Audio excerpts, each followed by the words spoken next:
Action potential can be defined as a sequence of changes in the membrane potential of an excitable cell due to opening and closure of different ion channels after the application of a threshold stimulus.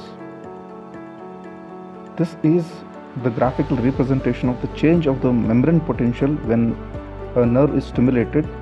The membrane potential is going to change from minus 70 to plus 30 millivolts.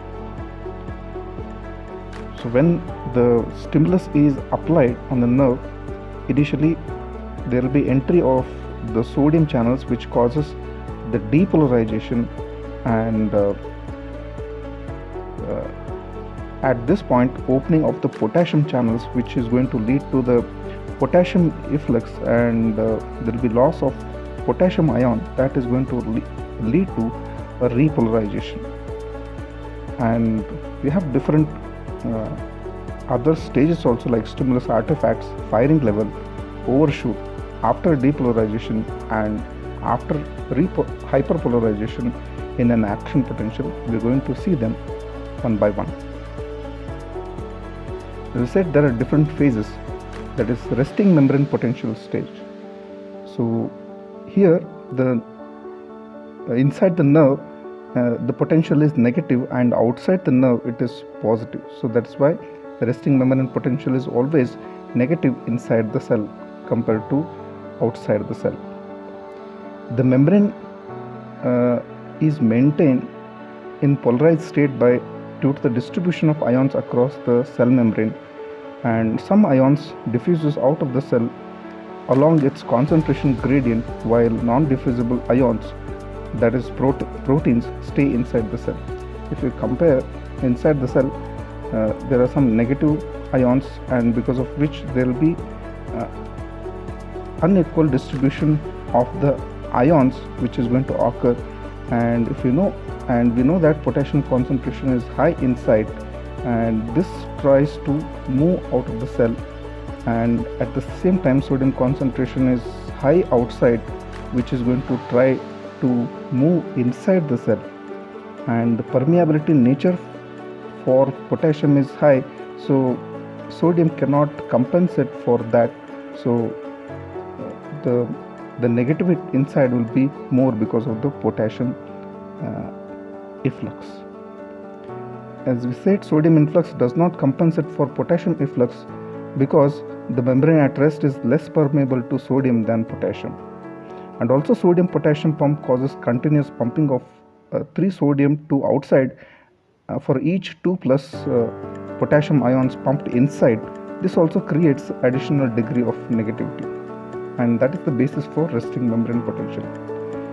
And stimulus artifact is when stimulus is applied, there is a brief irregular deflection of baseline due to the current leakage from stimulating electrode to the recording electrode, and the latent period is going to correspond to the time it takes to travel along the axon from the site of stimulation to the recording electrode.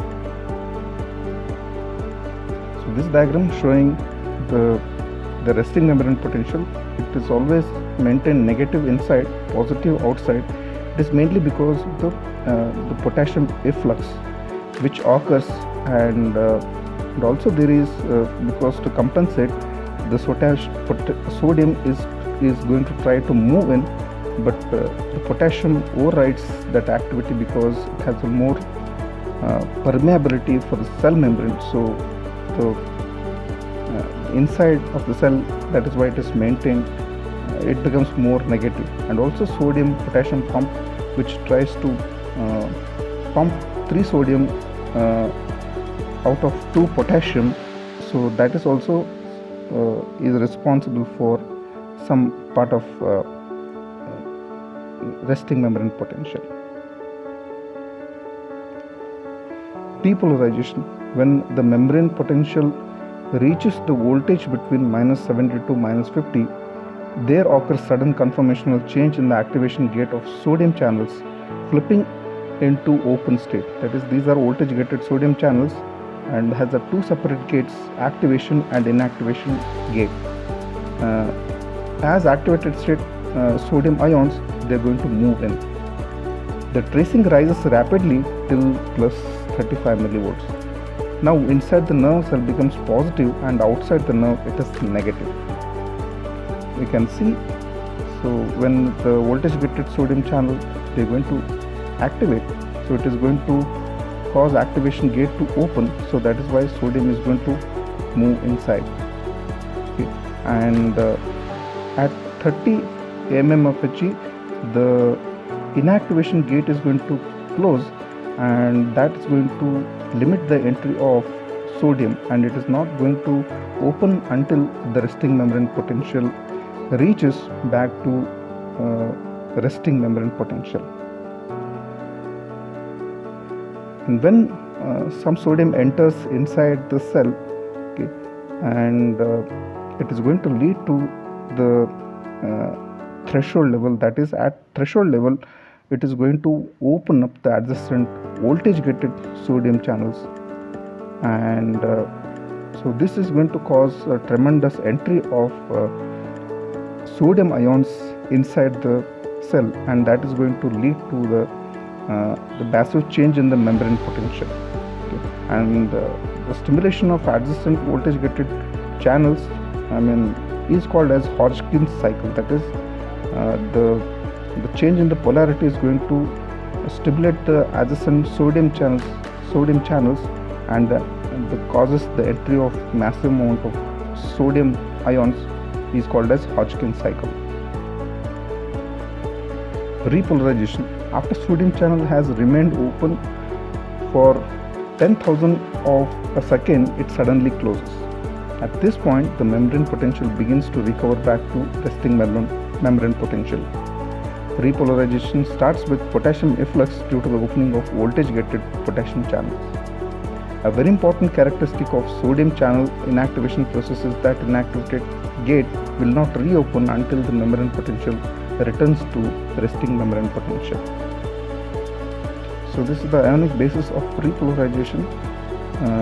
At minus 35, the potassium channel is going to open, and this is going to lead to the potassium efflux, and so this potassium loss continues till the hyperpolarization state.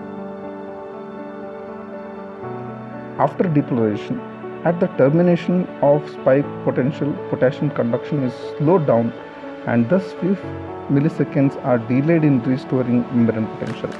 So this last phase of slow potassium efflux is called as after depolarization. And after hyperpolarization is where resting membrane potential is achieved by the active sodium potassium pump mechanism, which transport 3 sodium out and 2 potassium in. So after hyperpolarization occurs because of the delayed closure of the potassium channels, which causes the more negativity inside the cell because of the delayed potassium efflux, and by putting out some sodium outside the cell, it is going to bring back the resting membrane potential back to the normal. So that is done by sodium potassium pump. Okay. So this is the ionic basis of after depolarization. It mainly occurs because of the increased potassium levels outside. So that is why the potassium efflux is delayed. So that is why the repolarization process is delayed in this part. And hyperpolarization occurs because of the continuous or delayed closure of the potassium channels, and the resting membrane potential goes beyond the resting membrane potential, and then it is recovered by the sodium potassium pump.